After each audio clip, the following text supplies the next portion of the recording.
Hey guys, welcome back to another video. In today's video, I'm gonna solve a question, implement two stacks in an array. So what we have to do in this question, we have to implement two stacks in a single array. So how can we able to implement two stack in a single array? So let's create an array of 100 size, 1000 size.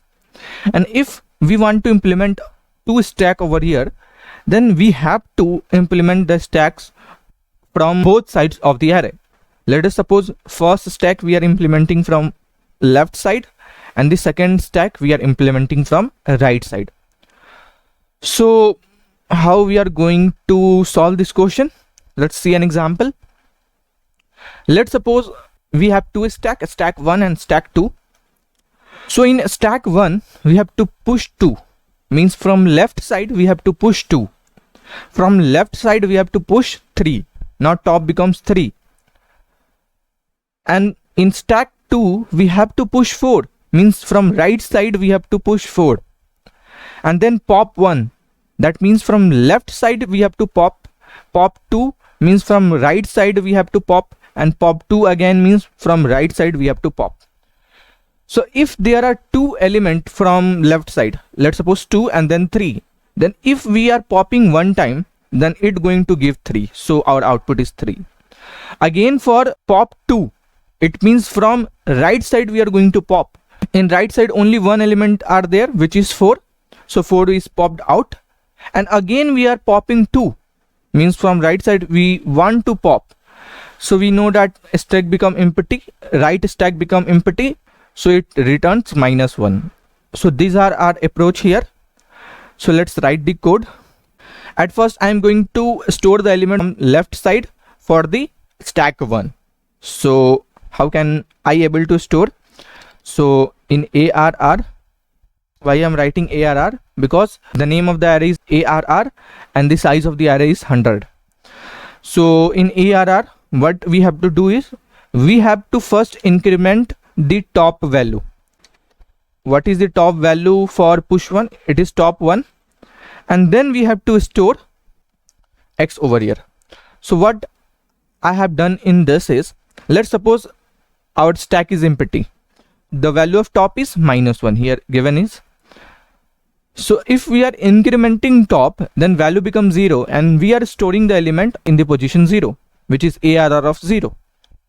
And again, if suppose that ARR of 0 already filled, then again we are incrementing the top value, means top become 1, then we are storing X on ARR of 1. In this manner our stack is going to store the element. Again for stack 2, what we have to done is we have to decrement the top. Why I am going to decrement that? Because initially the value of top 2 is size, that means 100. So we know that the indexing of an array start from 0 to 99.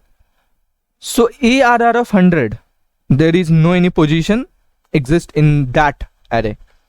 So if the value of the size is 100, it means this second stack is empty.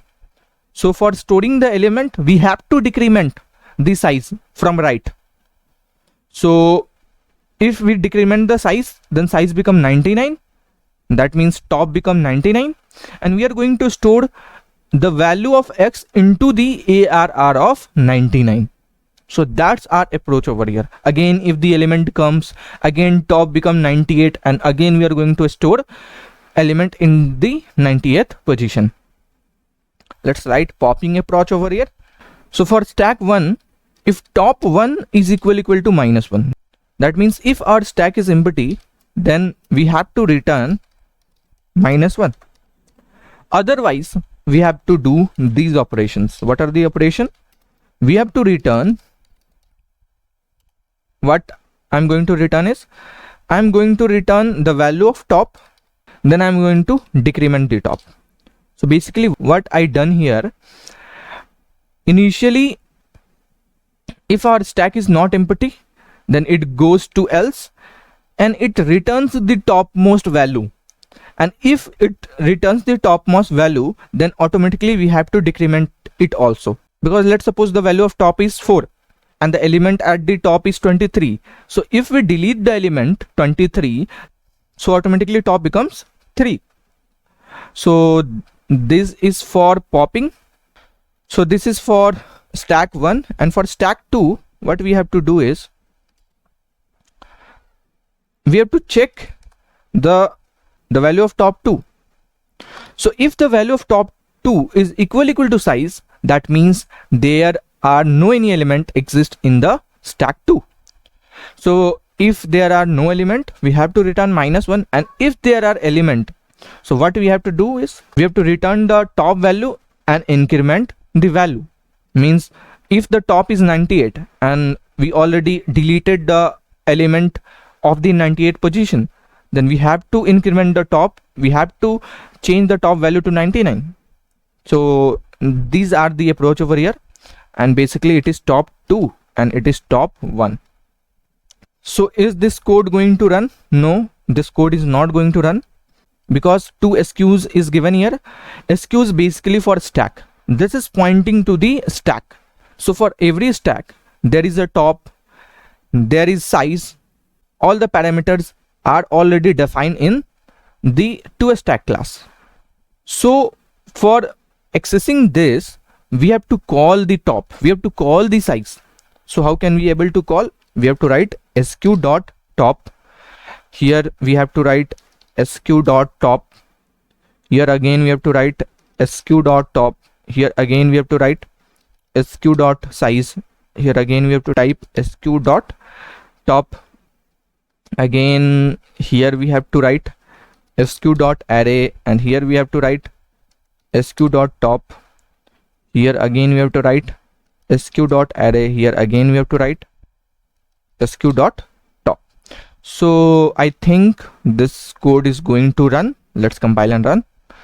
So basically what happens is I am returning the position, not the element. So that's why it is going to give that. So I have to write sq over here, sq, and I have to write 1 over here. So I think this is going to run.